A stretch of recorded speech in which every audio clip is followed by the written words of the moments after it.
Hello everyone, I'm Ankit and you're watching StudyIQ IAS English channel. Now in our today's video, we are going to discuss about Zo communities of Northeast. And why are we discussing about them? Because last week in a district in Manipur, Churachandpur, we saw violent clashes happening between three different communities. On one side, there were people belonging to Zomi community, and on the other, there were people belonging to Kuki and Hamar communities. Now, what is surprising to know that all these three communities belong to a larger umbrella of Zo people. So, the question might appear in your mind, who are these Zo people? Now, Zo people, these are a part of ethno-linguistic group who speak primarily Kuki-Chin languages. Now, Kuki-Chin language is a group of languages related to Sino-Tibetan languages. But back in 2018, a linguist known as Linda Connerth, she gave the term, instead of Kuki-Chin languages, she preferred to call them South Central Trans-Himalayan languages. And why was this connotation or the designation changed? Because of a negative connotation of the term Kuki-Chin for many of the speakers of the languages in this particular group. Now, the origin of these Kuki people. Now, although there is no universally accepted origin story, but there's a larger consensus on the fact that these Zo people settled in what is known as a today or present day Myanmar. And they settled in Myanmar thousands of years ago. And they traveled primarily from China via Tibet. Now, constant feud among the various tribes which constitute this broader Zo community, it drove many of these people westwards into modern day Mizoram and parts of Myanmar back in 17th century. Now, these people, they are settled in newer villages in now what is known as India, but their emotional and social attachment or enmeshment relates with the Chin tribes located in present day Myanmar. Now today, majority of Zo people, they live in states of Manipur and Mizoram in northeast part of our country, whereas in Bangladesh, particularly in Chittagong Hills and in Chin state of Myanmar. So these people, they are spread currently across three countries, that is northeast part of India, in Bangladesh as well as in Myanmar. Now, what you have to understand that the unifying factors of these people, that primarily under the broader umbrella of Zo communities, there are as much as different sub-tribes and clans such as Chin, Kuki, Mizo, Lushe, Zomi, Paite, Hamar and other tribes also. But happening from different tribes, what is their unifying factor besides ethnicity? And that factor is called as religion. Because traditionally, these Zo people, they were animist in nature who practiced ancestral worship. But in modern day time, due to proselytization activities by British missionaries from 19th century onwards, a majority of Zo people now, they follow the Protestant form of Christianism. So, besides ethnicity, their unifying factor remains the factor of religion. Now, why or what are the dynamics between these Zo group of people? Now, at the heart of clash which happened last week in Manipur, what you have to understand that there is a long past struggle going on within the various small tribes from the larger, broader umbrella of Zo communities, because they feel that once clubbed together in a broader ambit of Zo community, their unique identity stands to get diluted. Also, notably, these tribes, particularly belonging to Zomi tribe, they reject the term Kuki, pointing to the colonial origin of the term. And they feel that once they are assembled or assimilated into a broader umbrella, it is done through the hegemonic identity and it denies them the individual identity of their own tribes and communities.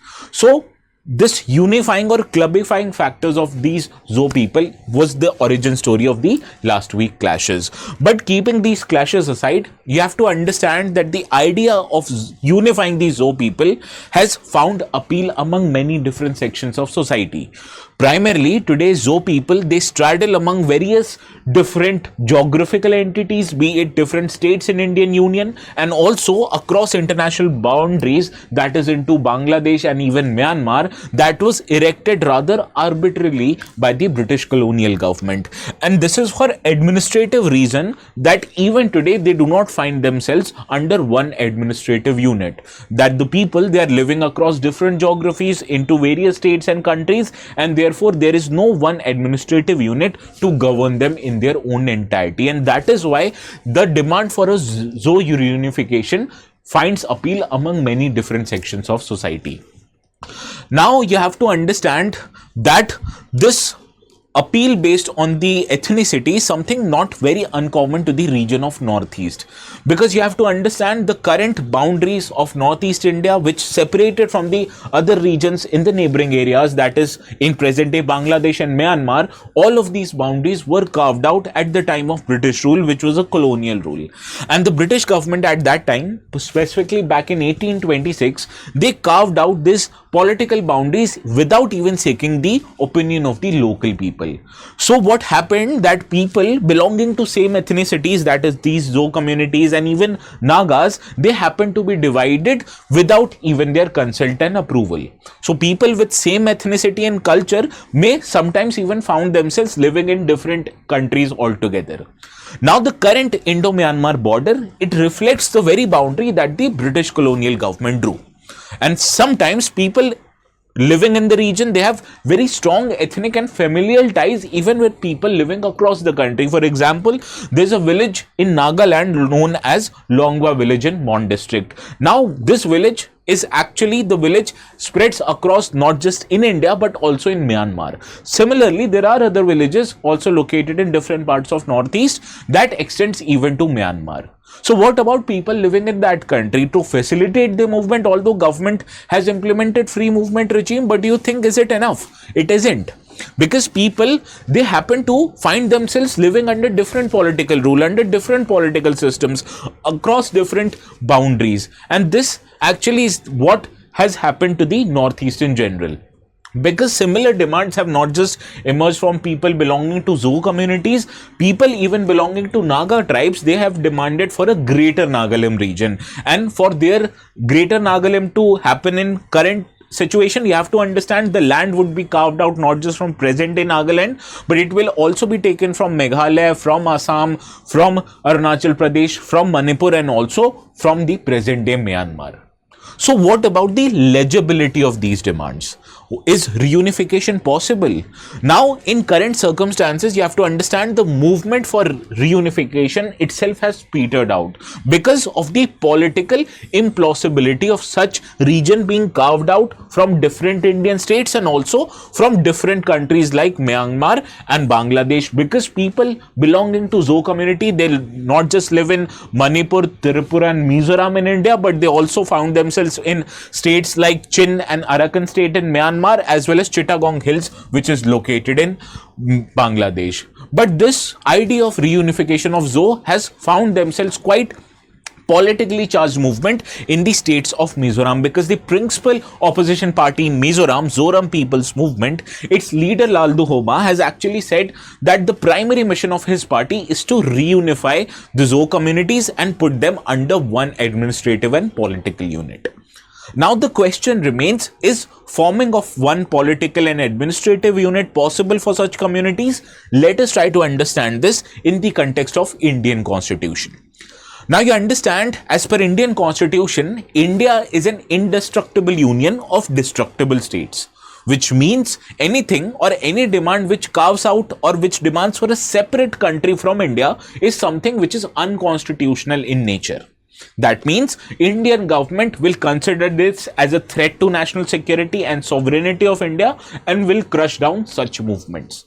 But when it comes to demand for a separate state within India, it is quite constitutional and also quite possible in nature because of Article 3 of the Indian Constitution. Because Article 3 of the Indian Constitution, it allows Indian Parliament to form new state, alter the areas, boundaries and even the names of existing states, and it includes for a permission from the president and also after seeking the opinion of a particular state legislature. So it is well within the power of Indian Parliament that it can provide for separation of an existing Indian state to carve out altogether a new state, and this can be done even by a simple amendment in the both houses of the parliament.